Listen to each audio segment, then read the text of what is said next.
Pendidikan tinggi dinilai memiliki peran strategis dalam mempertemukan keberagaman gagasan, latar belakang, dan pengalaman masyarakat.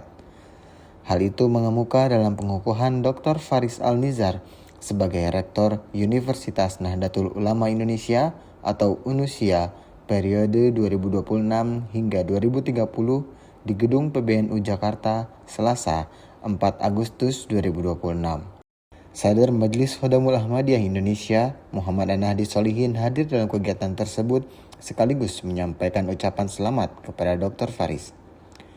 Ia berharap kepemimpinan baru UNUSIA dapat memberikan kontribusi bagi kemajuan pendidikan dan kehidupan kebangsaan.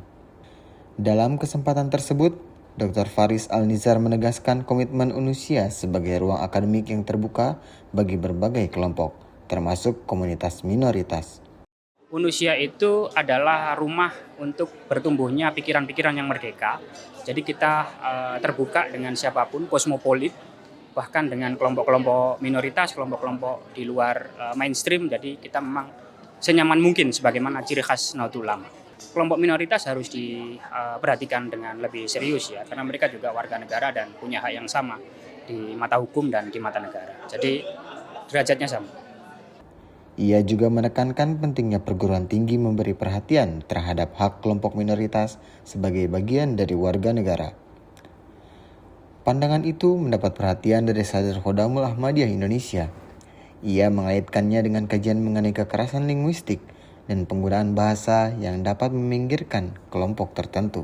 Mas Faris Al-Nizar ini sangat kuat sekali memadukan keilmuan, keislaman, dan nilai-nilai kebangsaan dalam sendi-sendi kehidupan beliau. Salah satunya tercermin dalam karya beliau. Salah satu buku beliau itu adalah Kekerasan Linguistik, bagaimana bahasa mengeliminasi minoritas yang sering menjadi rujukan lembaga-lembaga negara untuk mengambil kebijakan-kebijakan. Tentu hal ini juga menjadi sangat menarik di mana usia beliau masih tergolong muda, namun diberikan amanah yang begitu besar sekali.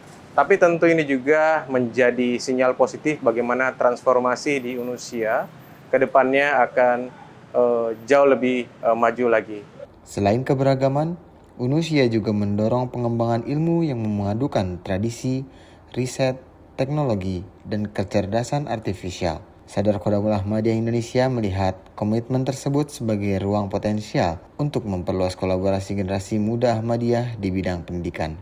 Kolaborasi dengan Mas Faris Al-Nizar tentu akan terus kita jaga, terus akan kita lakukan mengingat komitmen UNUSIA ataupun komitmen kebangsaan dan cinta tanah air UNUSIA ini sama dengan MKI yang mana dalam setiap janji yang diutarakan atau diucapkan oleh seluruh pemuda Ahmadiyah, baik itu di Indonesia khususnya ataupun secara internasional, kita senantiasa akan mengorbankan jiwa, raga, dan kehormatan untuk kepentingan agama nusa dan bangsa. Jadi ini saya rasa sejalan dengan komitmen kebangsaan yang dimiliki UNUSIA ataupun komitmen cinta tanah air yang dimiliki UNUSIA, sehingga kedepannya kolaborasi dengan Mas Faris Al-Nizar sebagai Rektor UNUSIA akan terus kita jaga, terus kita kembangkan untuk kemajuan Indonesia tentunya. Pertemuan tersebut memperkuat ruang dialog antar lembaga sekaligus menunjukkan pentingnya perguruan tinggi sebagai ruang terbuka untuk mengembangkan ilmu, menghargai keberagaman, dan membangun kerjasama bagi masyarakat luas. Tim Warta Ahmadiyah mengabarkan dari Jakarta.